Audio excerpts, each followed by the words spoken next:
उपस्थित सर्व ईश्वरनिष्ठांची मान्य सर्वांना वंदन करतो. सगळे आले ना, भूतलावर आले का सगळे? सोहम मधून वर गेलेले नाही.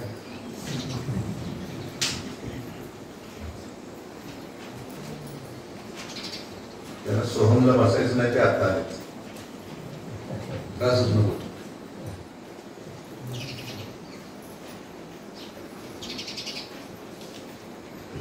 श्रोत्यांचे प्रकार सांगितले आहेत संतांनी. अधम श्रोता, अधम श्रोता, तो कनिष्ठ प्रकारचा श्रोता आहे. त्याचं वर्णन असं केलं की ते बसले की ते नीट बसत नाही. इकडं बघ, इकडं बघ, तो काय बघतोय, तो काय बघतोय. शब्दांच्याकडे लक्ष नसतं.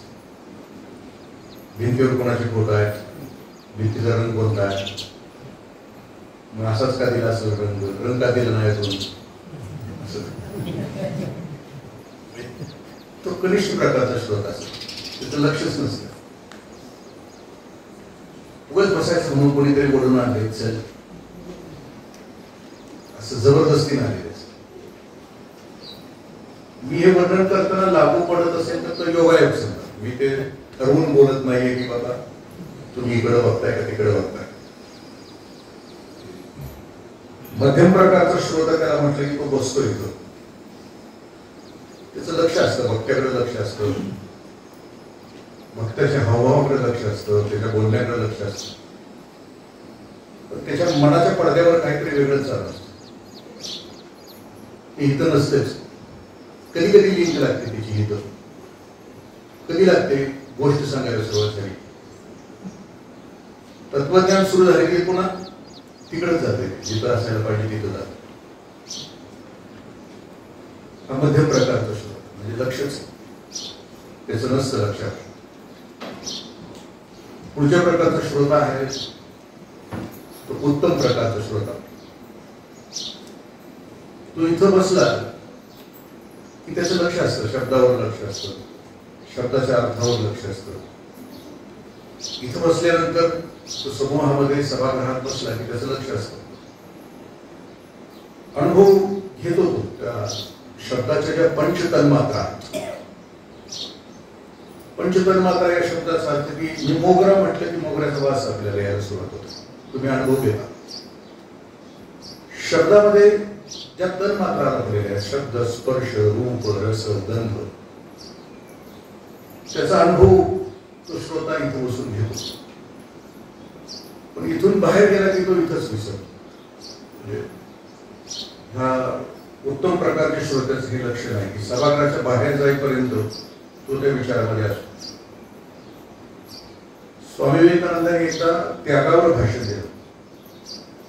प्रचंड व्हायचं, इतकं प्रभावी झालं त्याला अर्थ सभागृहामध्ये की त्यावेळेला जे काही मागितलं असतं ते लिहून दिलं असतं. त्याने अगदी जेवढी प्रॉपर्टी आहे तेवढी मागितली असती तरी लिहून दिली असते. इतकं ते प्रभावी झालं.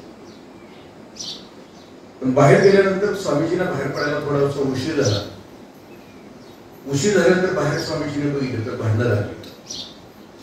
भांडणं कशासाठी लागली होती की पायतान तुझं का माझं याच्यावर भांडणं लागली. म्हणजे एका क्षणात सभागृहाच्या बाहेर गेलं की त्याचं विस्मरण. सगळ्यात उत्कृष्ट श्रोत्याचं वर्णन संत असं करतात की तो इथं बसतो, सगळं ऐकतो आणि तो इथं सोडत नाही. तो घरी जातो, त्याच्यावर चिंतन करतो आणि चिंतन करून मग त्यातलं जे सत्व आहे तत्व तो शोषून घेतो आणि ते आचरणात आणण्याचा प्रयत्न करतो. त्याला उत्कृष्ट श्रोत असतो. मागच्या वेळेला ज्ञानेश्वरीची सुरुवात आपण करत असताना अजूनही आपण दोन प्रसंग ज्ञानेश्वर माऊलींच्या आयुष्यातले बघितले.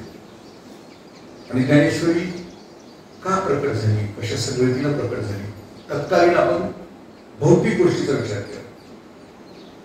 आज अजून ज्ञानेश्वरीला सुरुवात करायच्या अगोदर ज्यांच्या मुखातून ज्ञानेश्वरी बाहेर पडली त्यांचं चरित्र थोडासा आपण बघू. चरित्र यासाठी म्हटलं की आपलं असतं ते आयुष्य असतं, सर्वसामान्य माणसाचं असतं ते आयुष्य असतं. जे अलौकिक पुरुष असतात, जे ईश्वरी सत्तेने जगामध्ये उतरलेले असतात, किंबहुना ईश्वरी सत्ता ज्यांच्या सोबत काम करते किंवा ती सत्ता ज्यांच्याकडून काम करून घेते त्यांचं असं ते चरित्र असतं. आपलं आयुष्य का असतं तर आपण खूप क्षुद्र गोष्टीमध्ये रमलेला असतो, अखंड आयुष्य. म्हणजे आमच्या जगण्याची उंची कधीच वाढलेली नसते. असं म्हटलं जातं की आयुष्य होऊन जगलेली माणसं आहेत ना त्यांची राख तशीच राहते. 13व्यानंतर ते राख झाले की त्याच्यानंतर त्यांचे कोणी विचारपूस करत नाही. आम्ही गेल्यानंतर आमची राख माती होऊन जाते. पण जे अलौकिक पुरुष येऊन अलौकिक काम करून जातात परमेश्वर त्यांची राख आपल्या कपाळाला लावत असतो. कारण त्यांचं आयुष्य भव्य आणि दिव्य असतं. म्हणजे या अलौकिक पुरुषांचं आयुष्य असतं ते चरित्र असतं. आणि जे अवतारी पुरुष राम कृष्ण यांचे असतात ते लीला असतात. त्यांच्याकडून अतिमानुष म्हणजे या लौकिक पुरुषांच्याकडून सुद्धा चरित्रामध्ये सुद्धा जे घडतं ते अलौकिक असतं, अतिमानुष असतं. आम्हाला पडत नाही गोष्टी. माऊलीच्या चरित्राच्या 4-5 गोष्टी आपल्या सगळ्यांना विज्ञानावर ज्यांचा भर आहे त्याला पडत नाही. पण आपण त्या दिवशी मागच्या एक प्रवचनामध्ये बघितलं की कचेश्वर ब्रह्मांचं आयुष्य असू द्या, ब्रह्मेंचं किंवा अलीकडच्या कालावधीमध्ये जे शुद्ध आहेत, ज्यांचं जीव ब्रह्मा इतके झालं, जे नित्य शुद्ध आहेत, कोणतंही प्रदूषण ज्यांच्या आयुष्यामध्ये राहील अशा माणसांच्या हातून सुद्धा अशी अलौकिक गोष्टी घडत राहतात. आपण म्हणजे तुकोबरायांच्या स्पर्शानं कचेश्वर ब्रह्मांचं दुःख नाहीसं झालं आपण अलीकडच्या काळात. आणि सुदैवानं त्या महापुरुषांची माझी भेट झाली. जे कृष्णमूर्ती नावाची खूप मोठी व्यक्ती होऊन गेली. जन्मताच शुद्ध होते. म्हणजे त्या केरळच्या बीचवर ते भाऊ दोघ जण खेळत होते. आणि ॲनी बेझंट आणि लेड मीटर नावाची थिओसॉफिकल सोसायटीची 2 माणसं त्या बीचवरून जात होती. तेव्हा 2 मुलं खेळत असताना त्यांना असं दिसलं की या मुलांच्या चेहऱ्याच्या मागे एक प्रभार काहीतरी विलक्षण तेज आहे आणि म्हणून ते त्यांना उचलतात. भविष्यात जे कृष्णमूर्ती म्हणतात मधलं चरित्र आहे आपल्याला यायचं की आपण अलौकिक व आदिकडला अगदी 50-60 आता येताना अमरदादांची चर्चा झाली 60 मध्ये सुद्धा हे प्रकट झालं. एक दिवशी जे कृष्णमूर्तीला असं अचानक वाटलं की मला माझ्या शरीरामध्ये अशी क्षमता आणि अशी ताकद आली आहे की मी एखाद्याला हात जरी लावला तरी त्याचा रोग बरा होईल असं त्यांच्या कॉन्शियसला वाटलं. आणि त्यावेळेला त्यांच्यासोबत विमला ठका त्यांच्यासोबत साधना करत होत्या. आणि विमला दिदींना कानाचा कॅन्सर झाला. तू येत होता, दुर्गंधी येत होती, ठणकत होतं, जीव नकोसा झाला होता. फक्त साधना होती म्हणूनच त्या जगत होत्या. आणि ज्या क्षणाला वाटलं जे कृष्णमूर्तीला की माझ्यामध्ये ती क्षमता प्राप्त झालेली आहे तर याचा प्रयोग करावा म्हणून दुसऱ्या दिवशी सकाळी जे कृष्णमूर्तीने विमला दिदींना समोर बोलवलं आणि त्यांच्या डोक्यावर हात ठेवला. एक विलक्षण घटना घडली की तो खूप बाहेर यायचा थांबला, दुर्गंधी थांबली, ठणक थांबली. सगळं एका स्पर्शानं झालं. जो 3-4 दिवसापूर्वीचा त्यांचा रिपोर्ट होता आणि त्यानंतरचा रिपोर्ट होता याच्यामध्ये पूर्ण अगोदर रोग आहे बळावलेला आणि नंतर आहे. विमला दिदी पाचगणीला त्यांची प्रवचन सुरू असताना मला तिथं जाण्याचा योग आला. आणि या घटनेविषयी मी त्याला विचारलं की हे तुम्ही लिहिलंय तुमच्या चरित्रामध्ये खरं आहे का? तर ते खरं आहे. आणि त्यांनी मला 5 कॅसेट दिल्या, त्याही माझ्याकडे आहेत. आणि त्या कॅसेटमध्ये सुद्धा त्यांनी उल्लेख केला की कळलं. मी हे यासाठी असं सांगतोय की जे प्रचंड पवित्र आणि शुद्ध आहेत त्यांच्याकडून हे घडत राहतं. म्हणजे आम्ही एखाद्याला हात लावला तर रोग बरा नाही होणार, रोग होणार. आमच्या आणि त्यांच्या आयुष्यात आमचं आयुष्य का आणि त्यांचं चरित्र का? आम्ही हात लावला की रोग होतो आणि आम्ही त्याने हात लावला की रोग बरा होतो. कोरोनाच्या कालावधी म्हणून तर आपल्याला सांगितलं तुम्ही 20 सेकंद तरी हात धुवायला गेला पाहिजे. म्हणजे आपल्या हातामध्ये लौकिक अलौकिक दोन्ही जीवजंतू आहेत की जे दुसऱ्या रोगाचा प्रसार करू शकतात. म्हणून आपलं आहे ते आयुष्य आहे आणि या महापुरुषांचं आहे ते शरीर. आपण हे 1.5 तास 15 दिवसात एकदा पोचतोय. यासाठी बसतो आहे की आपली भक्ती जागी व्हावी, आपल्यातलं पावित्र्य जागा व्हावं, आपला शुद्धतेकडचा प्रवास सुरू व्हावा, निदान या 1.5 तासामध्ये तरी आमच्या आयुष्याची उंची वाढावी, म्हणजे चरित्राकडे जाण्याचा आमचा प्रवास सुरू व्हावा. यासाठी तर ही 1.5 तासाची आपली तपश्चर्या आहे. पण त्याच्यामध्ये सुद्धा आपण किती काटछाट करतोय बघा. आपलं ठरलंय 4:30, नेमकी 5ला येतात काही माणसं, कारण सोहम नको असतं आम्हाला. विखुरलेलं मन कधीच नको असतं, म्हणजे एकाग्र झालेलं मन नको असतं, काय विखुरलेलं हवं असतं. एकाग्र होणं ही खूप अवघड गोष्ट आहे. एखाद्या शुद्ध कामासाठी एकाग्रता होणं ही खूप अवघड गोष्ट. 4-5 दिवस अगोदर हे कार्यक्रम सुरू व्हायच्या अगोदर चर्चा असते आणि हे इथले लेकर सगळे म्हणतात की काका हॉल भरणार नाही, भरणार आपण बाहेर घ्यायला पाहिजे पुढच्या वेळेला. मला खात्री आहे हे हॉल अजून 4 प्रवचन तरी भरत नाही, कारण ही सोपी गोष्ट नाही. इकडे यायचं म्हणजे ही सोपी गोष्ट नाही, ऐकण्यासाठी यायला सोपी गोष्ट. केवढा मोठा त्याग करावा लागतो, बाहेर एवढ्या चर्चा चालू आहे त्या चर्चा सोडून यावं लागतं आणि मग बसावं. माऊली ज्या काळात जन्माला आले, त्यांचा जन्म झाला की परिस्थिती कशी होती. काही सिद्धांत पुनर्जन्माचे किंवा जन्माचे असे सांगितले जातात की जी अद्वितीय जीव आहेत, जे इव्हॉल्व्ड सोल आहेत, जे विकसित झालेले जीव आहेत, ते आपले आईवडील शोधतात आणि तोपर्यंत त्या ब्रह्मांडामध्ये असत. दीपक चोप्रा नावाचा एक खूप मोठा विचारवंत आहे आध्यात्मिक क्षेत्रातला. तो असं म्हणतो की एखादा जीव परमार्थाच्या वाटेला लागला की या वैश्विक विश्वामध्ये चर्चा सुरू होते, डिस्कशन सुरू होतं की आता ह्या जीवाचा विकास करायचा. मग हे अवतरणारे जीव आहे की ज्यांच्याकडून प्रचंड मोठं कार्य होणार आहे. हे जीव घेत असताना सुद्धा आपले आईवडील निवडत असतात. आपण आपल्या लेकरांच्याकडे बघितलं आणि या लेकरांच्याकडे बघितलं की लक्षात येतं दोन्ही फरक लक्षात. विठ्ठलपंत आणि रुक्मिणी या दोघांच्या पोटी यांचा जन्म झाला. पार्श्वभूमी अशी आहे की असं म्हटलं जातं की एखादं बाळ जन्माला यायचं असलं तर विज्ञान असं सांगतं की आईकडच्या 17 पिढ्या आणि बापाकडच्या 17 पिढ्या त्यांचा DNA घेऊन ते बाळ जन्माला येतं. म्हणजे आपल्याला वाटतं नाही की एकाच घरामध्ये 3-4 मुलं असली तर प्रत्येक वेगवेगळं असतं, ते सारखं असत नाही. म्हणजे हाताची आपण काय म्हणतो की 5 बोटं सारखी नसतात, वेगवेगळे असतात. म्हणजे एक असं असतंय तर एक इरसाल असतंय तर एक शांत असतंय, एक असं असतं तर एक तसं असतं.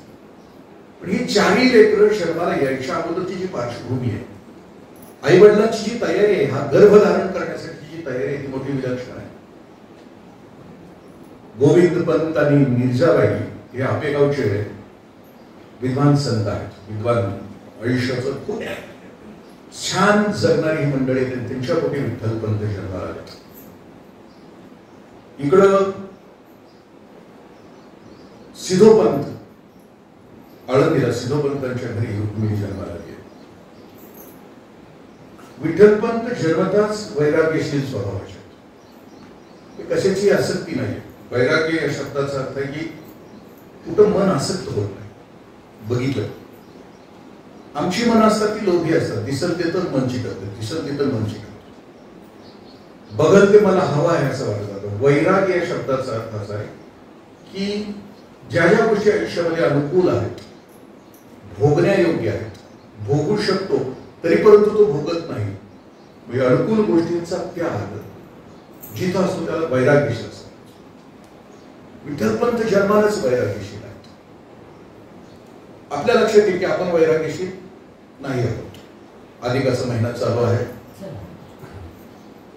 तर अधिकारी श्रावण, आता खरं तर काही सांगितलं लोकांनी की बाबा सलग 2 महिने पाळा, 2 महिने पाळा ना म्हणून सांगितलं. पण ही मधली जी फळे की काही विद्वानांच्याकडे गेली, त्यांना असं जाहीर करायला लावलं की नाही, नुसता श्रावण पाळला तरी चालतं, अधिक महिन्यामध्ये खाल्लं पिल्लं तर चालतं. हा मधला मार्ग ज्यांनी काढलेला आहे.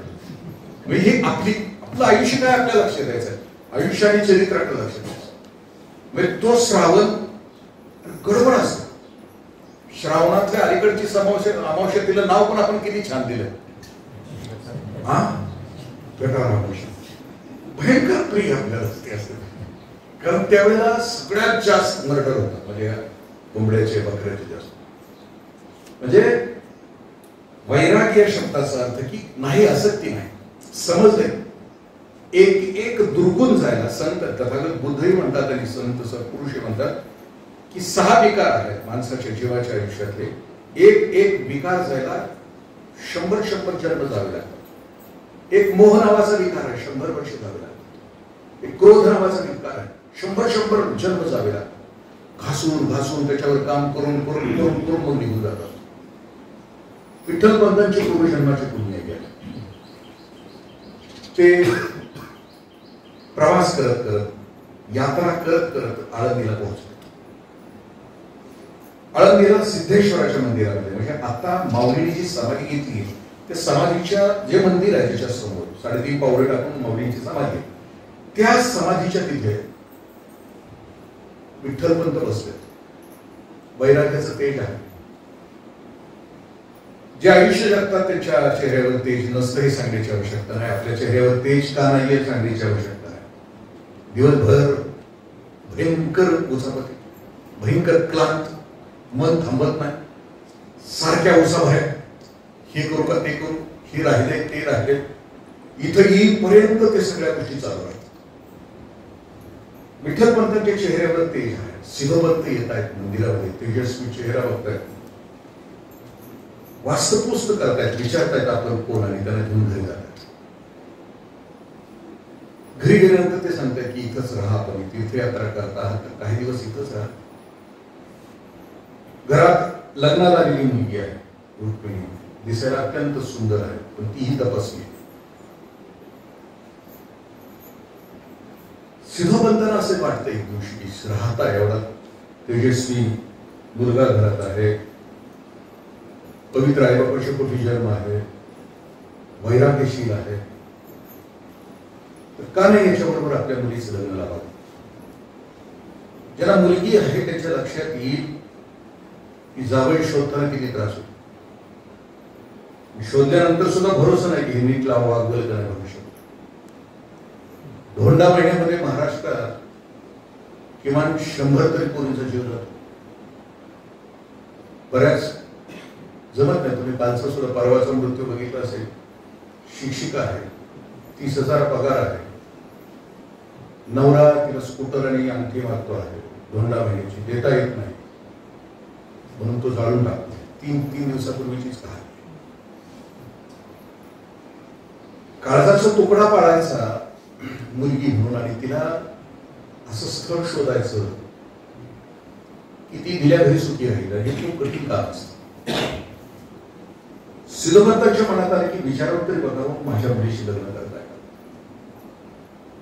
त्यांनी विचारलं सिद्धोपंतांनी विठ्ठलपंतांना की माझ्या मुलीशी लग्न करतात. ते म्हणजे नाही, वाट बघूया, संकेत बघूया. सिद्धोपंत त्या दिवशी असं सांगतायत की अहो मला रात्रीच विठ्ठलाचा प्रसाद स्वप्न पडलं की तुझी मुलगी माझी मुलगी तुम्हाला द्यावी. सिद्धोपंतांचं वैशिष्ट्य असं आहे की सिद्धोपंत स्वतः अनुग्रहित आहेत, गहिनीनाथांचे आहेत. भविष्यामध्ये गहिनीनाथांच्याकडून निवृत्तीनाथांना अनुग्रह होणार आहे. ते म्हणतात की मला आलाय संकेत, विठ्ठलाने रात्री मला सांगितले की तुझ्या घरी आलेला मुलगा त्याला तुझी मुलगी देऊन टाक. विठ्ठलपंत सांगताय की तुम्हाला दिला हे संकेत, पण मला जो विठ्ठलाने तो संकेत दिला नाही की तुमच्या मुलीशी लग्न करा. वाट बघतायत. आणि काही दिवसानंतर विठ्ठलपंतांना संकेत मिळतो आहे की या मुलीशी आपण लग्न करा. लग्न होतंय दोघांचं, संतान होत नाही. मूळचाच वैराग्यशील स्वभाव, मन रमत नाही संसारामध्ये तर संतान नाही, पुत्रप्राप्ती नाही, मन रमत नाही संसारामध्ये. म्हणून ते रोज रुक्मिणीला विठ्ठलपंत विचारते मला जाऊ दे एकदा, मला संन्यास घेऊ दे, मला संन्यास घेऊ दे. आणि एक दिवशी बेसावत असताना एका अनवधानाच्या क्षणाला ती रुक्मिणी विठ्ठलपंताला आज्ञा देते की ठीक आहे जा तू.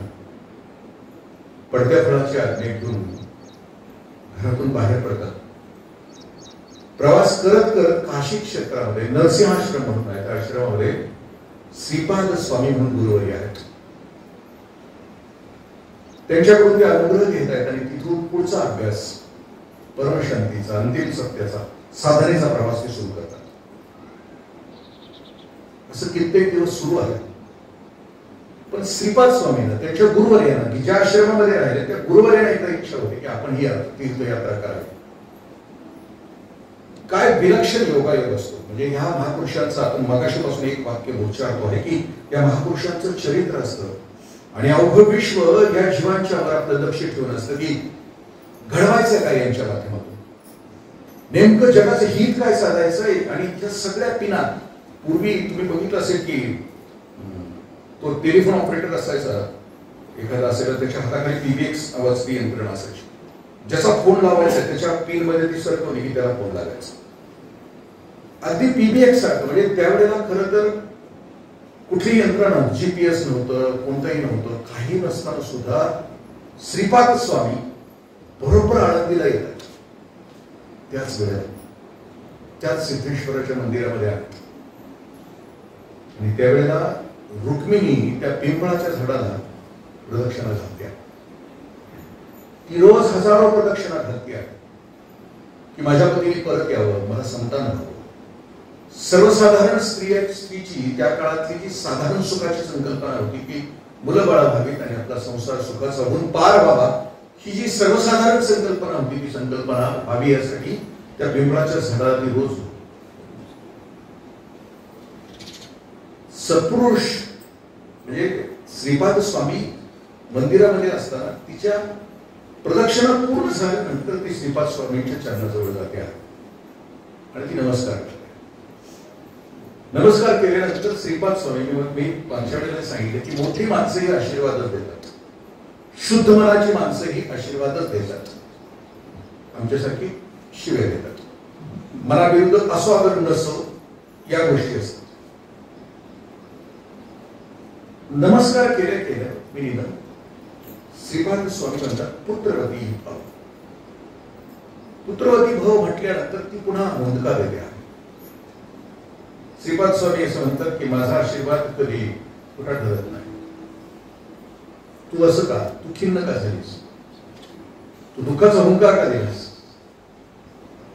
मग ती सगळी कहाणी सांगते, आपली सगळी कहाणी सांगते की असं असं घडलंय, माझ्या पतीने संन्यास घेतला.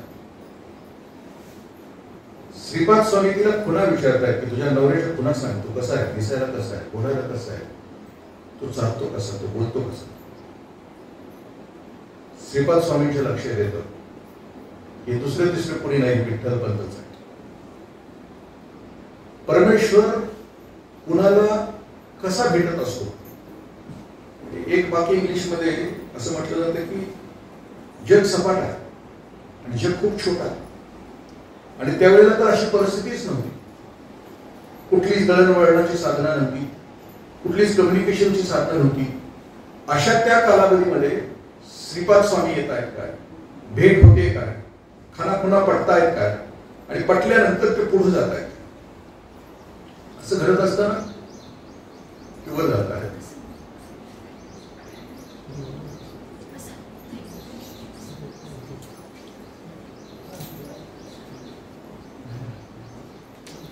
घेऊन जात आहे सगळ्यांना. विठ्ठल पंतांची म्हणजे शिरोपंतांना सगळ्यांच्या सहित पोहोचतायत काशीमध्ये, नरसिंहाश्रमामध्ये. तो प्रसंग खूप कित्येक जणांनी, कित्येक कीर्तनकारी, खूप प्रवचनकार खूप छान अनुभवतात.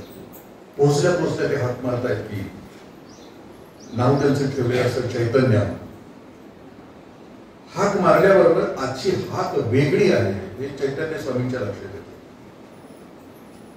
गुरु ही आईसारखी असतं. गुरु ही आईच्या रूपाने आपल्या आयुष्यामध्ये काम करत. पण आजचा आवाज मात्र वेगळा होता. कुठलाही गुरु आपल्या शिष्याला हाक मारत असताना जणू एखादी आई हाक मारावी तसं मारत असतो. आजचा आवाज मात्र वेगळा होता श्रीपाद स्वामींचा. चैतन्य समोर आले, सगळ्यांचं भेट झाली. निर्णय ठरला की परत जायचं.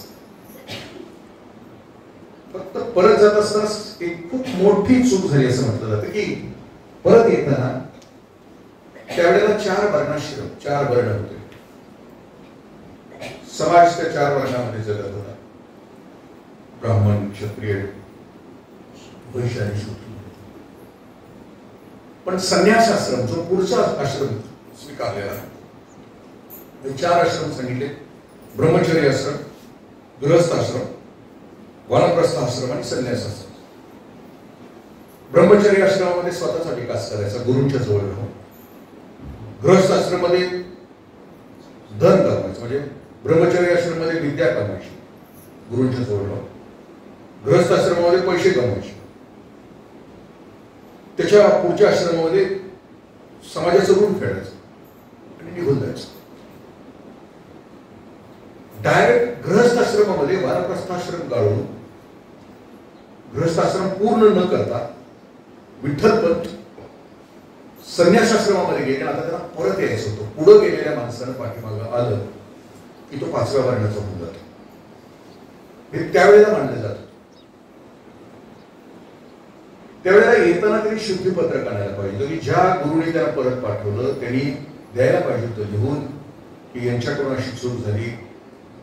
गृहस्थाश्रम पूर्ण न करता अर्धवटपणाने हे आल्याने यांना परत संसार करायचा असं शुद्धीपत्र द्यायला पाहिजे होतं. ते दिलं गेलं नाही. ते परत आलं. मुलं वाढत होती. मुलांच्या मुंजीचा प्रश्न होता. पण मुंजीच्या अगोदर विठ्ठलपंत या 4 लेकरांना घेऊन त्र्यंबकेश्वरच्या शंकराच्या भगवंताच्या भेटीला पोहोचलो. आणि तो ब्रह्मगिरी पर्वत आहे. आपण गेला असेल त्र्यंबकेश्वरला तरी. तिथं निवृत्तीनाथ महाराजांची समाधी आहे. तिथं भगवान शंकराचं मंदिर आहे खूप मोठं. आणि तो जो पर्वत आहे त्या पर्वताला एक पूर्ण प्रदक्षिणा घातली की ते पुण्य लागतं. हजारो वर्षापासूनची प्रथा. आणि हे 4 लेकरांनी आई वडील त्या ब्रह्मगिरीच्या पर्वताला अशी प्रदक्षिणा घालतात. घालत असताना मध्येच एक वाघ डरकाळ्या फोडतो आहे. सगळं कुटुंब सैरावैरा होत आहे. 3 लेकरं हे आई वडील येत आहेत त्र्यंबकेश्वरच्या मंदिरामध्ये. निवृत्तीनाथ गायब होत आहेत. त्या वाघाच्या डरकाळीनं जिथं निवृत्तीनाथ पोहोचले ते एका गुहेमध्ये पोहोचले. आणि तिथं गहिनीनाथ तपश्चर्या करीत होते. तिथंच त्यांचं ठिकाण होतं. निवृत्तीनाथांना जवळ घेतलं, बसवलं आणि तिथं अनुग्रह दिला. नाथ संप्रदायाचा दंश केला. अनुग्रह दिला या शब्दाचा अर्थ असा आहे की एखाद्यावर कृपा करणं. म्हणजे त्यावेळेला अनुग्रहाच्या अनेक प्रथा होते की कानामध्ये मंत्र सांगणं, स्पर्श करणं, त्याला शक्तिपातामध्ये डोक्यावर हात ठेवून संपूर्ण शरीराचा त्याचा कायाकल्प करणं, अशा अनुग्रहाच्या काही प्रकार. अनुग्रह शब्दाचा अर्थ असा की जवळ घेणं, बघणं. पण अनुग्रह कोणी द्यायचा असतो? पोचलेल्या माणसाला द्यायचा. आज सकाळी अमरदादा मला म्हणजे तुम्ही माळ घालणार का? मी म्हटलं अर्धवट आहे, मी कोणाला माळ घालत नसतो. जे पोहोचलेला आहे त्यांच्या. अर्धवट गुरु असेल ना अर्धवट चेला असेल तर तो पोहोचणार का? नाही पोहोचणार. म्हणून मी माळ घालत नाही म्हटलं. मग निवृत्तीनाथ गहिनीनाथांनी माळ घातली. माळ का फरक असतो? अर्धवट माणसांनी घातलेली माळ आणि अंतिम सत्याला पोहोचले घातलेल्या माणसांनी घातलेली माळ याच्यामध्ये फरक काय असतो? एखादी आई आपल्या 5-7 वर्षाच्या लेकराला घेऊन डॉक्टरकडे जाते. त्या डॉक्टरच्या ओपीडी मध्ये बसल्यानंतर ते बाळ, ती आई आणि ते डॉक्टर तपासतायत कशी ते बघा. डॉक्टर कानाला मोबाईल लावतायत, स्टेथोस्कोप लावतायत, त्या पेशंटला झोपवतायत, त्याला सांगतायत श्वास घे सोड, श्वास घे सोड, आता उठून बस, पाठीला मोबाईल, श्वास घे सोड, श्वास घे सोड.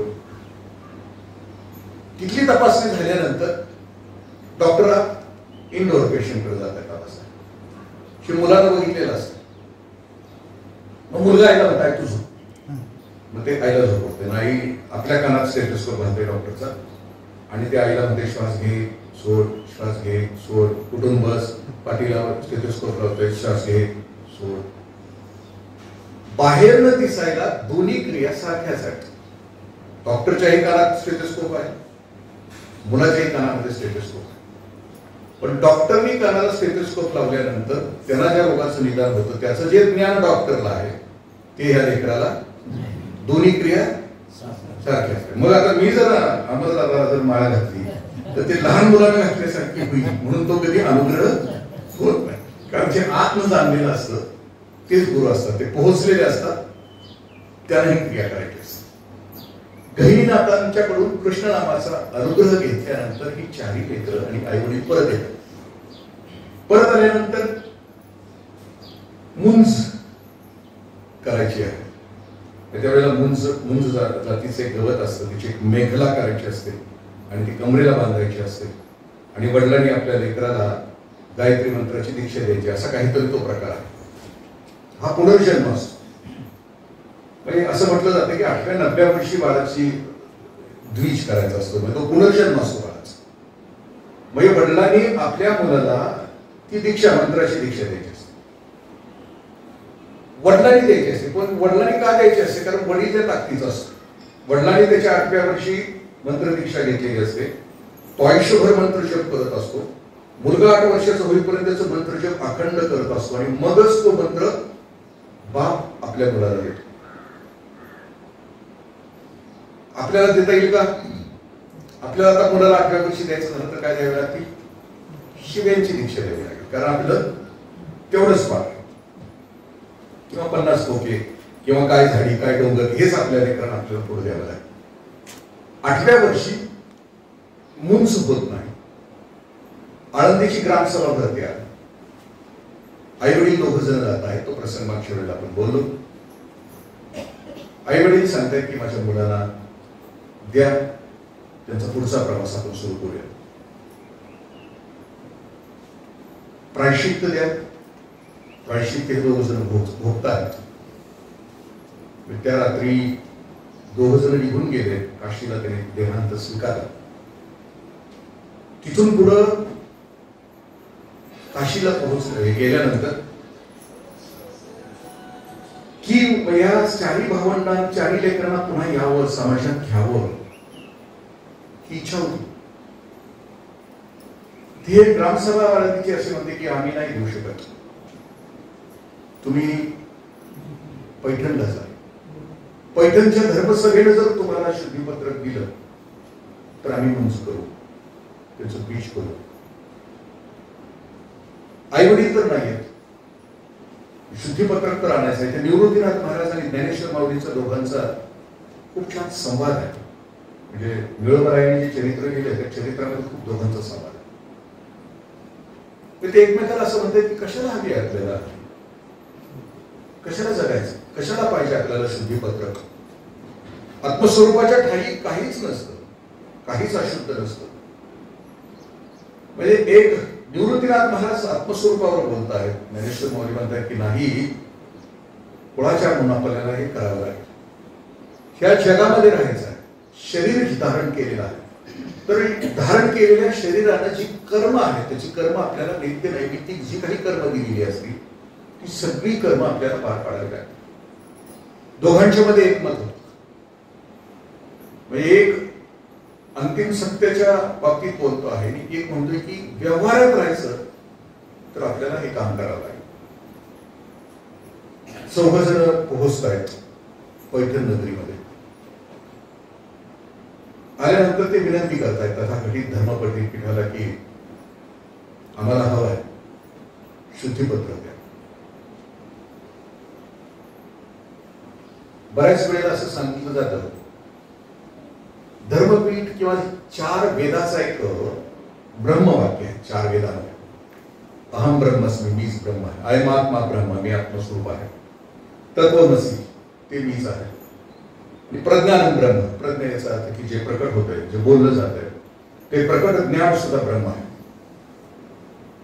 हे सगळं माहीत असणाऱ्या त्या धर्म मार्तंडांनी या मुलांची टिंगर वगैरे सुरुवात केली. हे बोलतायत आम्हाला शुद्धीपत्रक द्या.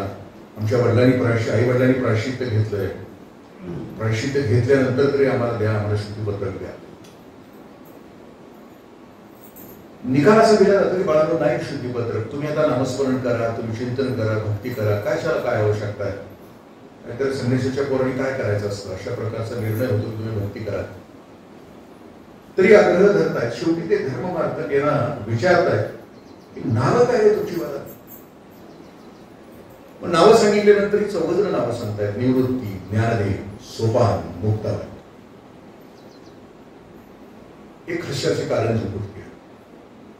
संन्याशाची मुलं असून सुद्धा एवढी नावं चांगली. निवृत्ती, सोपान. खरं तर तू ज्ञानदेव तुझं नाव आहे, ज्ञान. नावात काय असतं असं बऱ्याच वेळेला आपल्या सगळ्यांना प्रश्न पडतो. नावात सिर्फ नाम ही काकी आहे असं म्हटलं जातं बऱ्याच वेळेला. म्हणजे एखाद्या कागदाचा तुकडा आहे आणि तुकड्यावर मी इंद्रजित देशमुख असं लिहिलं आणि सांगितलं की हे 50 रुपयाची नोट आहे, घेऊन जा. तिला किंमत नसतं, पण त्या नोटेवर Manmohan Singh governor of India अशी एक सही असल्याशिवाय जगातील कुठलीच नोट त्या देशाची चालत नाही. म्हणजे त्या गव्हर्नरची सही नोटेवर असावी लागतं तर त्या नोटेला किंमत येते. सिर्फ नाम ही काकी आहे. ते म्हणतात की ज्ञाना तुझं नाव ज्ञान आहे. आपण कधी पैठणला गेला असला तर त्या असं सांगितलं जातं की तो घाट आहे, त्या घाटावरच ही घटना घडली आहे. ते सगळे धर्ममार्गांसमोर बसलेले आहेत. पखालीमध्ये एक रेडा निघाला आहे. तो म्हणतो की अरे तुझं नाव ज्ञानदेव आहे. तर तो समोर निघालेल्या रेड्याचंही नाव ज्ञाने आहे. त्यांनी तत्वज्ञान सांगत असताना आमच्या सगळ्यांच्या म्हणजे रेड्यामध्ये, ब्राह्मणामध्ये, चांडळामध्ये, गायीमध्ये, सगळ्यांच्या मध्ये जो जीव आहे, चैतन्य आहे, ते एकच आहे असं ते बोलतात, सांगतायत ज्ञानाविषयी. ते धर्ममार्ग म्हणतात की सगळ्यांच्या मध्ये तोच आहे. तुम्ही वेद बोलता आहे तर ते समोरून जो रेडा निघाला आहे त्या रेड्याच्या मुखातून तुम्ही वेद बदलता, बोलवता. विनम्रतेने ते म्हणतात की हो. आणि आपल्याला सगळ्यांना तो प्रसंग माहित आहे की माऊलीने त्या रेड्याच्या डोक्यावर हात ठेवला आणि त्याला सगळे वेद म्हणायला सुरुवात केली. याच्यावर खूप वाद आहेत. मी मगाशी म्हटलं ना की ही अतिमानुष गोष्ट आहे की एक रेडा तो कसं काय वेद बोलू शकतो. काही जण असं म्हणतात की रेडे आडनावाची ती माणसं त्या गावात असतील आणि मग माऊलीने त्यांना सांगितलं असेल आणि मग ते म्हटले असतील. रेडेच्या बुद्धिमत्तेची माणसं असतील. आता रेड्याच्या बुद्धिमत्तेची माणसं कशी ओळखायची. म्हशीचं दूध पिलेलं असेल किंवा रेड्याची बुद्धिमत्तेचा माणूस असेल. तुम्ही मोटरसायकलने निघाला असता तर तुम्ही हॉर्न वाजवला तरी ती बाजूला सरकत नाही. अजिबात इकडे तिकडे सुद्धा वागण्याची तसदी घेत नाही, चालतच राहते. समजून चालायची ती बुद्धिमत्ता. किंवा हिटलर एखादं म्हशीचं रेडकू घेऊन मायनीला सोड आणि एखादं गायचं वासूर घेऊन मायनीला सोड. वासूर आहे की दुसऱ्या दिवशी बरोबर किती बी लांब निघते येऊन बरोबर आपल्या आईच्या शेजारी उभं राहते. त्याला आई कुठं आहे नेमकी कळतं. मायनीसनं शोधत शोधत त्या आईजवळ येत. पण जे रेडकू सोडलंय मायनी ते पुन्हा माऊलीला याच्या भानगडीत पडत नाही. तिथं गायसारखी दिसणारी एखादी म्हस असली तिच्या भागात. म्हणजे ज्या रेड्याला आई सुद्धा ओळखण्याची बुद्धिमत्ता नाही अशा बुद्धिमत्तेचा माणूस असंही असावा. आणि मग वळवलं जात आहे ते काही का असणार. मुद्दा असा आहे की एखाद्या सत्पुरुषाचा स्पर्श झाला, एखाद्या सत्पुरुषाचा स्पर्श झाला तर त्या माणसाच्या आयुष्यामध्ये प्रचंड बदल होतो. रेडा तर वेद म्हणेलच पण माणसाचं आयुष्य सुद्धा बदलून जातं सत्पुरुषाच्या स्पर्शामध्ये, संगतीमध्ये, एका क्षणाच्या संगतीमध्ये सुद्धा इतकी ताकद. आपण एक विवेकानंदांच्या चरित्रावरचं प्राचार्य शिवाजीराव भोसले सरांचं एक व्याख्यान ऐकलं असेल. त्या भाषणातला मी सारांश सांगतो की संतांच्या स्पर्शानं एखाद्या माणसामध्ये परिवर्तन, जीवनच आमूलाग्र कसं बदलू शकतं. स्वामीजी महाराष्ट्रात आले, महाराष्ट्रातून पुण्यात आले स्वामी विवेकानंद आणि पुण्यातून महाबळेश्वरला गेले. महाबळेश्वरला त्या संध्याकाळी ते सरोवर आहे, त्या सरोवराच्या काठावर आहेत आणि तिथं जळगावचं एक जोशी दाम्पत्य आहे. उन्हाळ्याचे दिवस आहेत, ते तिथं आले. जोशी नवरा बायको तिथे यासाठी आले की त्यांची 3 वर्षाची मुलगी आहे, ती जन्मापासून रडते. तिचं रडणंच थांबत नाही. जळगाव उष्णतेचा भाग आहे म्हणून त्या दोघांना असं वाटतं की महाबळेश्वरला हवा गार आहे, मुलगी इथं तरी शांत. मुलगी तिथं हॉटेल घेतलंय, त्यांनी शांत करण्याचा प्रयत्न करताय, मुलगी शांत होत नाही. त्या दिवशी संध्याकाळी त्या सरोवराच्या, तुम्ही महाबळेश्वरच्या आत शेताना उजव्या बाजूला सरोवर आहे, त्या सरोवराच्या काठाला विवेकानंद होते. विवेकानंदाचं तेज सामर्थ्य प्रचंड होतं. या दोघांना वाटलं की बाबा दिव्य पुरुष आहे, यांची आज सेवा करावी. म्हणून ते दोघ जण जोशी दाम्पत्य स्वामीजींना नमस्कार करत आहेत. ते स्वामीजींना म्हणतात की स्वामीजी आपली राहायची काय सोय आहे का? ते म्हणतात नाही. मग आमच्या हॉटेलमध्ये आम्ही राहतो, आमच्या शेजारच्या खोलीमध्ये राहतात. हो. स्वामीजींना त्या दिवशी राहायचंच होतं. ते आले शेजारच्या खोलीमध्ये, स्वामीजींचा मुक्काम जोशी दाम्पत्य शेजारच्या खोलीमध्ये आहे. मुलगी रडते आहे. 11 वाजले 12 वाजले तरी मुलगी रडते आहे. स्वामीजींनी दरवाजा ठोठावला आणि त्या दोघांना म्हटले की पोरगी तुमची जेव्हा. ते म्हटले, नवरा बायको म्हटले की स्वामीजी हे आमचं जन्मापासून सेहपोळीचं दुःख आहे. आम्हाला सवय झाली तिच्या रडण्याची. तुम्ही आज पाहुणे आहात, तुम्ही देव आहात आमच्यासाठी आणि तुम्हाला नको त्रास. तुम्ही शांत झोप घ्या, विश्रांती घ्या. स्वामीजी म्हणजे मी फकीर आहे, मला काय झोप असली काय नसली काय काय फरक पडतो. पण तुम्ही 3 वर्ष झोपलेला नाही त्या पुरुषाच्या जन्मापासून, तर ती रडतीये. आज रात्री तरी तुम्हाला झोप मिळू दे, ती पोरगी द्या ना. नाही होईल नाही होईल करत त्या दोघांनी ती मुलगी स्वामीजींना दिली. दिल्या स्वामीजींच्या हातात ती पोरगी पडली. 3 वर्षाची हातात पडल्या ती रडायची. स्वामीजींनी घेतलं आपल्या मांडीवर. रात्रभर ती पोरगी शांत झोपली. ती पुन्हा कधी रडलीच नाही.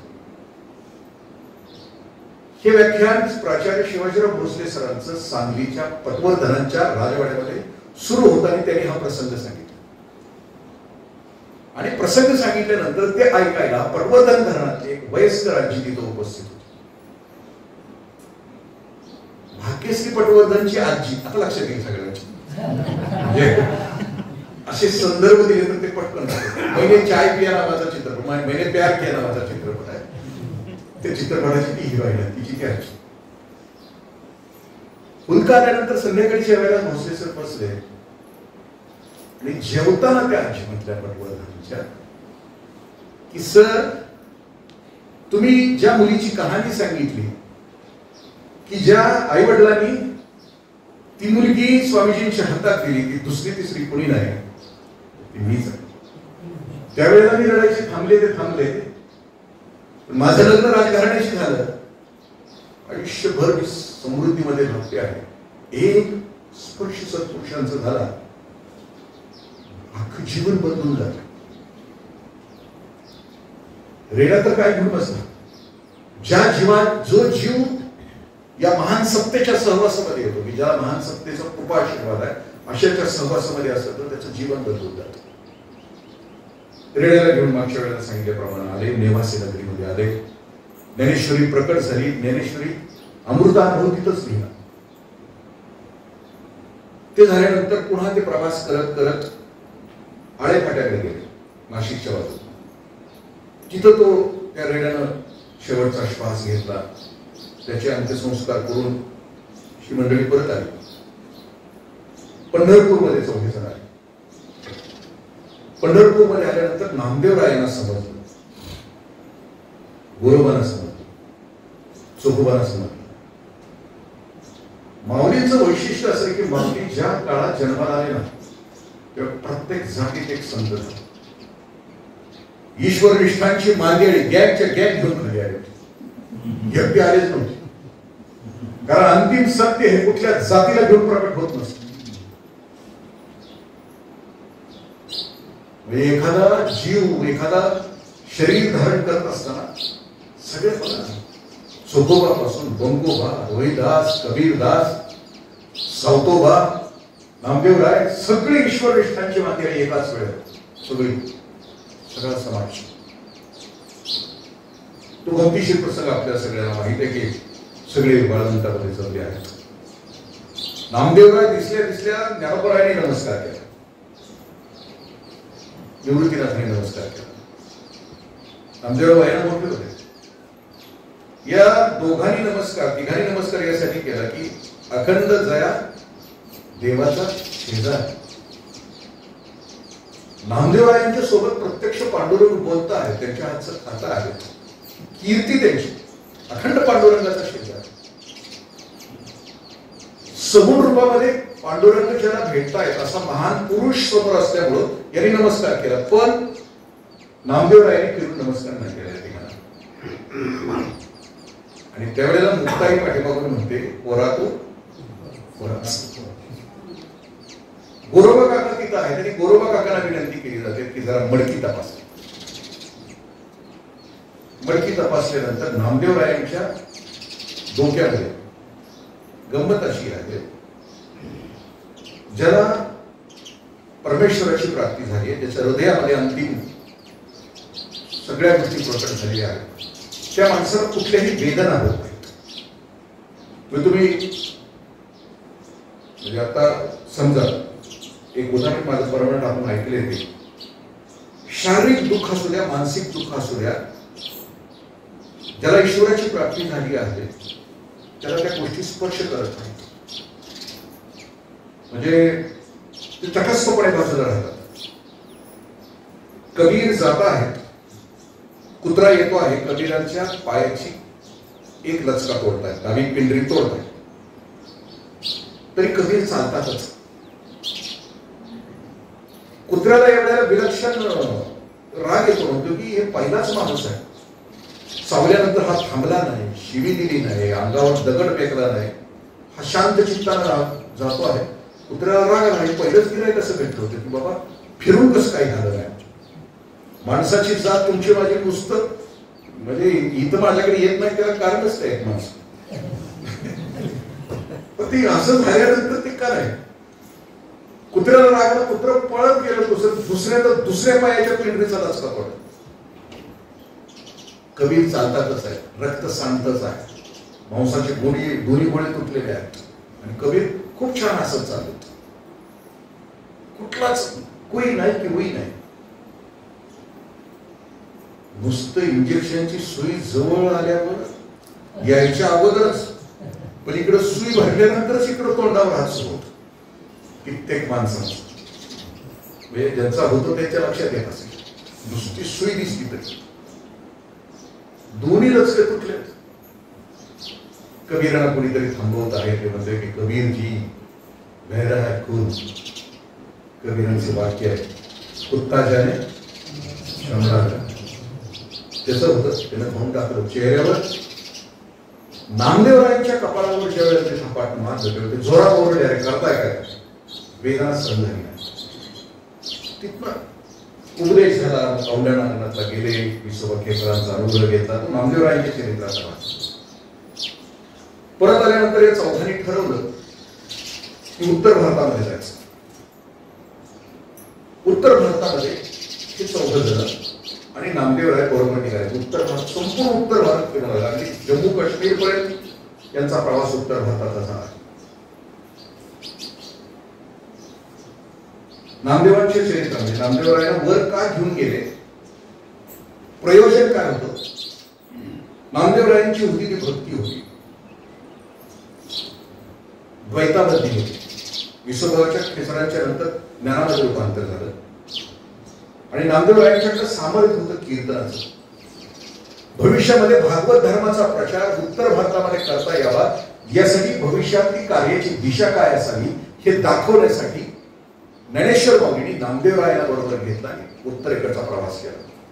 निघून गेल्यानंतर, कारण जवळजवळ माऊलींच्या समाधीनंतर, या चौघांच्या समाधीनंतर असं म्हटलं जातं की 3 ते 4 वर्ष नामदेवराय उद्ध्वस्त होते. नामदेवरायांचे आमच्यावर इतके थोर उपकार आहेत की हे सगळं चरित्र आहे शेवटपर्यंत, इथून पुढचं सगळं चरित्र आहे अभंगाच्या रूपाने नामदेवरायांनी आम्हाला दिलं. नामदेवरायांनी प्रत्येकाच्या समाधीच्या वेळेला, ही 4ही भावंडांच्या समाधीच्या वेळेला नामदेवराय आखो देखा साक्षी भावानं उपस्थित. समाधीपीठ नावाचं प्रकरण आहे नामदेवरायांनी लिहिलं की 4ही भावांनी ज्या समाधी घेतल्या त्याचं वर्णन अभंगातून केलेलं आहे. भविष्यातल्या कामाची दिशा. नामदेव शब्दाचा अर्थ काही चरित्रकार असं सांगतात की ना म्हणजे नामस्मरण, म म्हणजे मनन, दे म्हणजे देवाची भक्ती, आणि व म्हणजे वरती वरती. वरती वरती शब्दाचे दोन अर्थ आहेत. वरती वरती म्हणजे उत्तरेकडे, आणि वरती वरती म्हणजे नाभीपासून ब्रह्मरंध्रापर्यंत तो प्रवास त्यांनी सांगितला. निघाले, परत आले. त्याच्यामध्ये त्या कथा आहेत आपल्याला. परत आल्यानंतर आणखीन एक विशेष चरित्रात जाता जाता फक्त एक विशेष आपल्याशी शेअर करतो. नामदेवरायांनी मावंद घातली. मावंद म्हणजे तीर्थक्षेत्राला जाऊन आलं की तिथलं जे पाणी आणलेलं असतं आपण त्या तांब्याच्या ह्याच्यात आणलेलं असतं ना, जे प्रसाद आणलेला असतो तो आपल्या पै पाहुणं गण गोत सगळी सोयऱ्यांना बोलवायचं असतं, जेवण द्यायचं असतं आणि त्याला तो प्रसाद द्यायचा असतो. त्याला मावंद म्हणायचं. जे जाऊन आल्यात त्यांनी आता इथनं पुढे हे करा, त्यात आम्हाला पण म्हणजे जे मावंद घालण्याचा हेतू हे की जो प्रसाद मिळाला, प्रसाद कुठल्या कुठल्या गोष्टीचा मिळाला, भगवंताच्या भेटीचा मिळाला. प्रसाद शब्दाचा अर्थ एक प्रत्यक्ष साक्षात दर्शन म्हणजे प्रसाद. हा सगळा प्रसाद दर्शनाचा, चांगुलपणाचा, विधायकतेचा, फिरून आलेल्या सगळ्या गोष्टीचा, जे व्यापकता आहे त्या व्यापकतेचा तो सगळा प्रवास मावंद म्हणून वाटायचा असतो. नामदेवरायांनी मावंद घातलं होतं पंढरीमध्ये. पहिली पंगत पाडली होती. नामदेवराय प्रत्यक्ष विठ्ठल शेठ पांडुरंग पंक्ती वाढायला, म्हणजे ते वर्णन वाचताना सुद्धा अंगावर शहारे की पंढरीच्या त्या प्रांगणामध्ये संतांची पंगत आहे. नामदेवरायांनी मावंद घातला आहे, पंगत बसली आहे, पानावरचे सगळे पदार्थ वाढून झाले आहेत आणि नामदेवराय मात्र अजून आज्ञा देत नाहीत, संकल्प सोडत नाहीत. जेवा म्हणून संकल्प सोडत. त्यांचं लक्ष होतं मंगळवेढ्यात. चोखोबांच्याकडे वाट होती नामदेवरायांची. चोखोबाराय जसे रस्त्याच्या कडेला दिसले तसे भेड्यासारखे नामदेवराय पळत गेले. चोखोबाला मिठी मारली. विठ्ठलाला सांगितलं की मला चोखोबाचं ताट आहे, आणि मग पंक्तीला सुरुवात झाली. देश स्वतंत्र झाल्यानंतर चातुर्वर्ण व्यवस्था संपावी म्हणून आम्ही एकावर एक पाणवठा तेवढ्याला योजना राबवतो. म्हणून आम्ही दलित वस्तीमध्ये जाऊन जेवणाची त्यावेळेला सरकारने व्यवस्था केली की संपून जावं, सगळं द्वैत संपावं, माणसं एक व्हावं. 750 वर्षापूर्वी नामदेवरायांनी मावंद घातलं. त्याच्यामध्ये जातीपातीचा प्रश्न होता. चोखोबांच्या हाताला पकडून प्रत्यक्ष पांडुरंगाला ताक करायला लावून एक विलक्षण दिव्य अशी पंगत नामदेवरायांनी, सगळी जी विषमता होती ती विषमता संपवण्याचं काम. संतांचे चरित्र वाचत असताना वैयक्तिक विकास आहेच, आमची आत्मोन्नती आहेच, आमचा आतला विकास आहेच, प्रश्नच नाही. पण समाजाची धारणा जी संकुचित झालेली असते त्या समाजाच्या धारणेला सुद्धा तुरून टाकण्याचं काम संत करत असतात. परत आले नामदेवराय माऊली आळंदीमध्ये. त्या दिवशीची सकाळ. कुंटांबा नावाचं गाव आहे नगर जिल्ह्यामध्ये, आणि ते वटेश्वर चांगदेवांचं गाव. चांगदेव 1400 वर्ष आयुष्य त्यांच्या सामर्थ्यानं योगानं ती जगली. आत्मज्ञान नव्हतं झालं, परंतु सिद्धी सगळ्या होत्या. अनेक प्रकारच्या रिद्धी सिद्धी आहेत. त्यापैकी सिद्धीच्या असतील त्या सगळ्या. अनिमा, गरिमा, दूरदृष्टीचा अशी सिद्धींची नावं. अनिमा गरिमा म्हणजे अनु एवढं लहान होता येणं, गरिमा म्हणजे मोठं होता येणं, दूरदृष्टीचा म्हणजे तुमच्या घरात काय चाललंय ते इथं दिसणं, म्हणजे सीसीटीव्ही. असं तुमच्या आता प्रत्येकाच्या मोबाईलमध्ये ते एक सिद्धी आहे. त्यांना समजलं की अरे या 4 लेकरांनी रेड्याच्या मुखातून वळवलं आहे. त्यांना भेटायची इच्छा झाली. भेटायची इच्छा झाली तर त्याने पत्र पाठवायचं. जी ज्ञानी लोक असतात ना, कुणाला मान सन्मान द्यावा, पूर्वी मजकूर असायचा, तीर्थरूप तीर्थ स्वरूप. म्हणजे आता व्हॉट्सअपमुळे ती सगळी गेम संपली. चिरंजीव पूर्वी पत्रलेखन नावाचा आम्हाला 10वी पर्यंत एक प्रकार होता. आता ते नसणार का आहे माहित नाही. त्यात मायने असायची. वयानं मोठे असलेल्या माणसाला तीर्थरूप राहायचं, वयानं कमी असलेल्या माणसाला चिरंजीव राहायचं, खाली आपला विश्वासू काय असेल ते अविश्वासू काय असेल ते खाली समारोप करायचा. साहित्यवादी पत्र घेतलं, पण पत्र लिहित असताना मजकूर मायना काय घ्यावा, चिरंजीव लिहावं तर ज्ञानानं मोठा आभाळ, ज्ञानाची तुलना नाही. तीर्थरूप लिहावं तर वयानं छोट, जमलिंग झालं कन्फ्युजन. आणि एकदा कन्फ्युजन झालं माणूस की काहीच करू शकत नाही, जाऊ दे कोणच पाठवून देऊ, मी कोणच पाठवून गेलो. आपलं सुद्धा कन्फ्युजन असतं, कायम कन्फ्युजन असतं. पण कन्फ्युजन झाल्यानंतर आपण चांगदेवासारखं वापरणार होती, कोणच नाही होती, इकडं किंवा इकडं झुकायचं नाही. ज्या क्षणाला कन्फ्युजन त्या क्षणाला पोरं व्हायचं. मग कोणतरी ज्ञानेश्वर भेटतो, पत्र आलं, पोहोचवलं कोणीतरी, ते मुक्ताई म्हटली की कोरा तो कोराच. मग ज्ञानोबरायांनी चांगदेव 65 त्याच कागदावर उलटी पाठवली. स्वस्ती श्री वडे निखळ ज्ञान. माऊलींनी ज्या वाङ्मयाची निर्मिती केली त्याच्यामध्ये चांगदेव 65 हे निखळ आत्मज्ञान, दुसरं काहीच नाही. म्हणजे जे ज्ञानोबरायांनी लिहिलेले अभंग असतील, ज्ञानेश्वरी असेल, हरिपाठ असेल किंवा चांगदेव 65 असेल, अमृतानुभव असेल, ज्ञानेश्वरी ही आमच्यासाठी लिहिली, आमच्या सगळ्यांसाठी. अमृतानुभव हा निखळ अनुभव आहे, अंतिम सत्याचा निखळ अनुभव आहे, दुसरं काहीच नाही. अभंग तर आहेच. आणि चांगदेव 65 हा उपदेश चांगदेवान. चांगदेव 65 वाचल्यानंतर निघाले, भेटायला निघाले चांगदेव.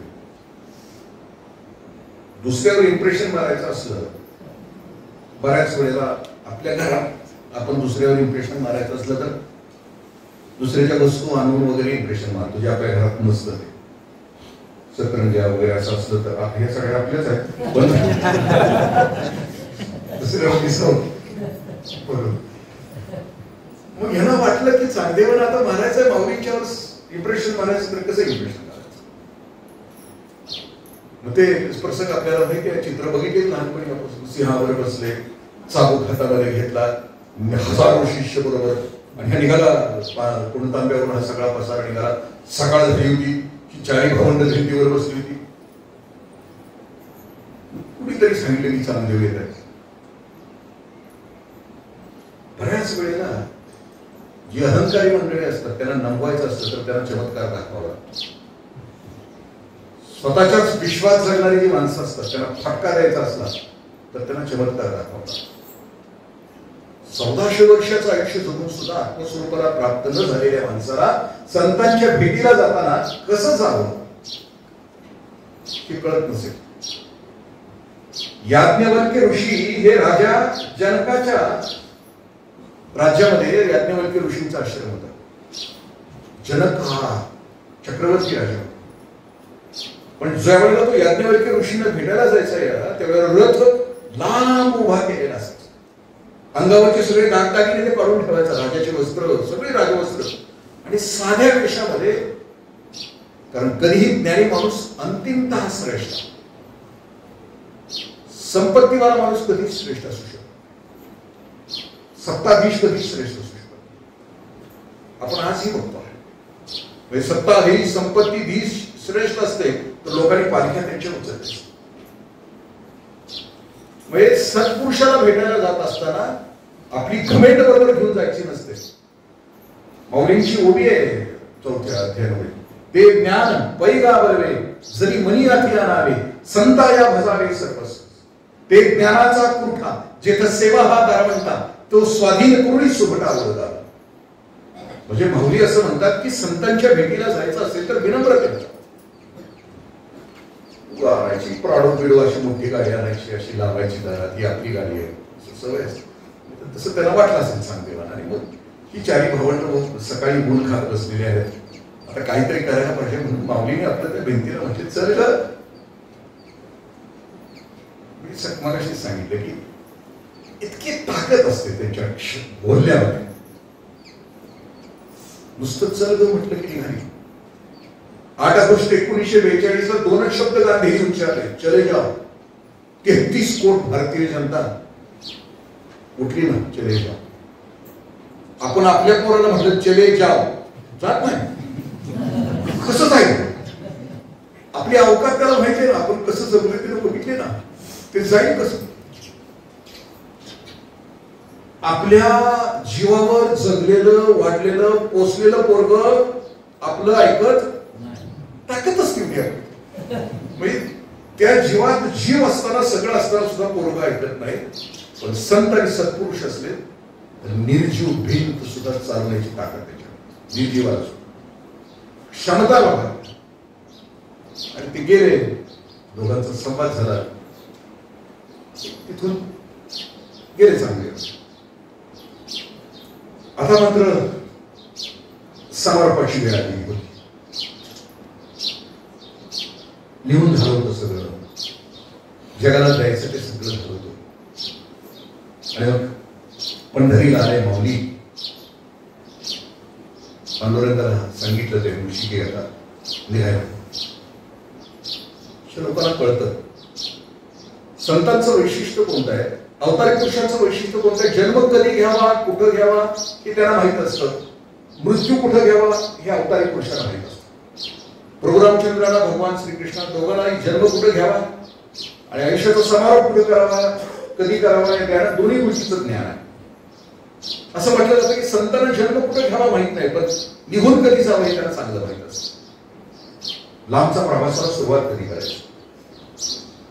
नुसतं इथं यायचं झालं तुम्हाला तरी सकाळपासून चालू असतं. आता काय काय करायचं, काय काय करायचं, पुन्हा मागायचं, दारा बिरा काढायच्या, सगळ्या गोष्टीचं नियोजन करून करून करून छोट्याशा प्रवासाला सुद्धा इतकी म्हणजे करावी लागते, चर्चा करावी लागते. ओळखायचं कधी, प्रवास संपवायचा कसं संतांना माहित असतं, निघून कधी जावं.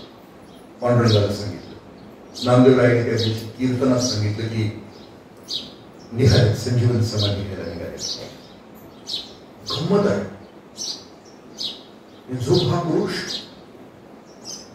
गेले 6 वर्ष 16 वर्षापासून महाराष्ट्राच्या मातीमधून अलौकिक असं कार्य करतो आहे, माणसाची जीवन बदलतो आहे, दिव्य वाङ्मय लिहितो आहे. तो आता समारोप करतो आहे आयुष्याचा 22 वर्ष जायचं असतं. पण वाळवंटामध्ये जाहीर केल्यानंतर ठरतं की त्या दिवशी चंद्रभागेच्या वाळवंटातले सगळे वैष्णव असं म्हणतात की नाही, आता थांबायचं नाही, आता भाऊजींच्या सोबत जायचं. आणि हा वैष्णवांचा थवा पंढरपूरहून निघाला आळंदीच्या दिशेने. कसली पदयात्रा असेल. म्हणजे मला कधी कधी वाटते की ज्ञानेश्वरीला स्पर्श केला, माऊलींचं नाव घेतलं, पंढरीच्या रस्त्यावर गाडी चालली आहे, पालखी मार्गावरून गाडी चालली आहे. कधी कधी वाटतं की कदाचित आपण त्या काळात मुंगी म्हणून असलं पाहिजे आजूबाजूला कुठेतरी. ज्ञानेश्वरी सांगितली जात असेल त्यावेळेला किडा म्हणून कुठेतरी तिथं असलं पाहिजे.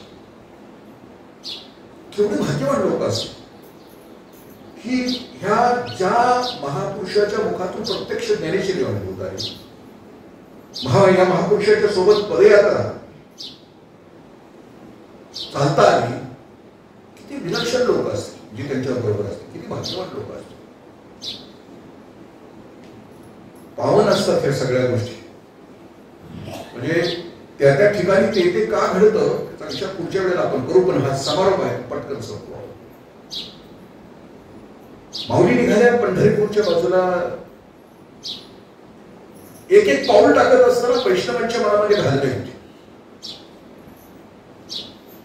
एक पाऊल सुखात होतं, एक पाऊल दुःखात होतं. सुख यासाठी होतं की निदान माऊली सोबत आहे. दुःख होतं की पुन्हा असणार नाही, पुन्हा येऊ नाही. वैष्णवांचं थवा आळंदीमध्ये पोहोचलं. त्रयोदशीच्या पहाटे माऊली त्या इंद्रायणीमध्ये उतरल्या. असं म्हटलं जातं की त्या इंद्रायणीला सुद्धा वाटलं या पावलांचा स्पर्श पुन्हा नाही, या दिव्य पावलांचा स्पर्श पुन्हा नाही. म्हणून ती इंद्रायणी सुद्धा उचंबळून वर अशी येते आहे, माऊलींच्या पावलांना स्पर्श करते. सगळी ईश्वरनिष्ठाची मांदी आहे तिथं उपस्थित आहे. नामदेवरायांच्या मुलांनी समाधीपीठ तयार केलं. सिद्धेश्वर मंदिराच्या समोर 3.5 पावलं चालून ते समाधीचं पीठ तयार केलं. माऊली आता निघाले. स्नान केल्यानंतर आता निघायचंय, समाधीच्या स्थळावर बसायचंय. नामाचा जयघोष सुरू आहे, गजर सुरू आहे. एक एक पाऊल जड अंतक करणारं कदाचित जाण्याच्या ओढीने माऊली एक एक पाऊल पुढे जातात. मी जे आता बोलतो आहे हे सगळं वर्णन जसंच्या तसं नामदेवरायांनी समाधीपीठ प्रकरण थोर उपकार आहेत नामदेवरायांचे. रनिंग कॉमेंट्री सांगितली, एकही शब्द खोटा. प्रत्येकाच्या अंतःकरणामध्ये होत असलेली उलाघात सुद्धा नामदेवरायांनी आपल्या अभंगात टिपलेली आहे. निवृत्तीनाथाच्या मनाची घालून येते. मुक्ताई येते आहे, घट्ट मिठी मारते आहे, मध्ये थांबणारे दादा रे.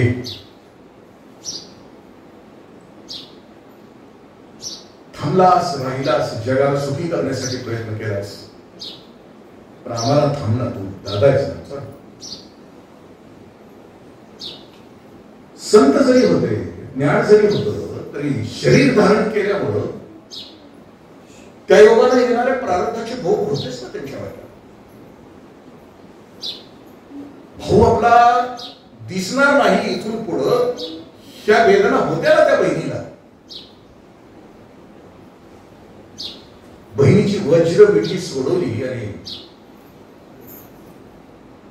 पुढे निघाले सोपान काका.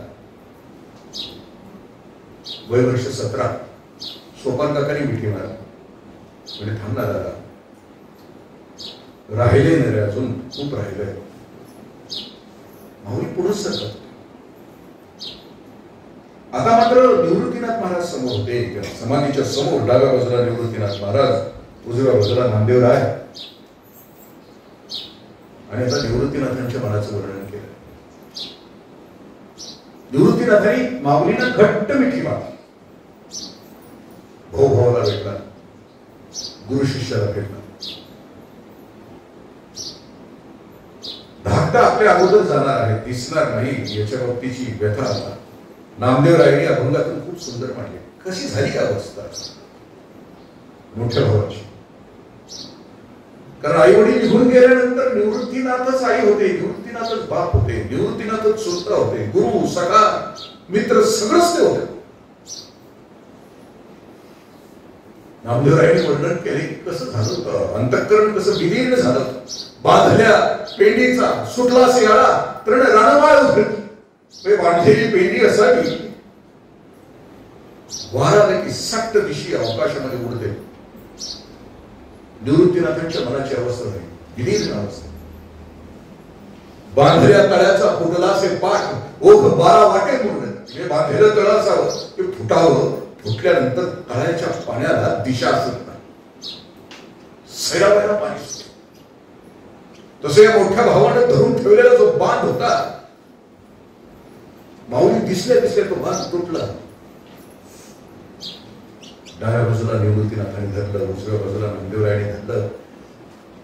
समाधी पीठावर बसवलं. आणि आता मात्र सर्व पूर्व आयुष्याचा वेध घेत माऊली असं म्हणतात की देवा, आयुष्य दिवस ज्या कामासाठी आलो तो काम केलं, संपला. शिला ढकलली गेली आणि सूर्य लोकला असं वर्णन केलं. कैवल्याचा पुतळा, जगावरचा एक ज्ञानाचा सूर्य संपला. सूर्य यासाठी म्हटलं की सूर्य उगवला की अंधार नाही होतो. ज्ञानोबाराय असे सूर्य होते की आज 750 वर्ष झाली तरी आमच्या अंतःकरणाचा अंधार नाहीस करण्याचं काम आज मी करतायत ज्ञानेश्वरीच्या रूपात. आम्ही भाग्यवान आहोत, महाराष्ट्रामध्ये जन्माला आलो. आम्ही भाग्यवान आहोत की आमच्या वाट्याला ज्ञानेश्वरी आली. भाग्यवान आहोत की जिथं या महापुरुषांची पावलं पडली त्या पावलांच्या वर पाऊल घेऊन चालण्याचा सुद्धा योग आमच्या वाट्याला आहे. भाग्यवान होतो पण महाराष्ट्राचा. म्हणून ज्ञानेश्वरी सगळी तत्वज्ञान अवघड असलं तर ते आपल्यासाठी लिहितात. त्यांचं येणं केवळ आमच्यासाठी. ते वाट कृपेची पुसून दिशाची स्नेहीची भरी जीवाकडे अंतरी तो वापरा. धर्माची वाट मोडे अधर्माची शीत चढे तैहम्मायेने घडे जड जीवा. त्यांचं येणं आमच्यासाठी, आमच्या सुखासाठी. त्यांचा प्रत्येक शब्द आमच्यासाठी लाभणाराच. याची प्रत्येक ओवी अनुभव नाही, जी तुलनाच करता येऊ शकत नाही. इतकी अनुभव, इतक्या ताकदीची. आपण त्या ओव्याला सुरुवात करणार आहोत पुढच्या वेळेपासून.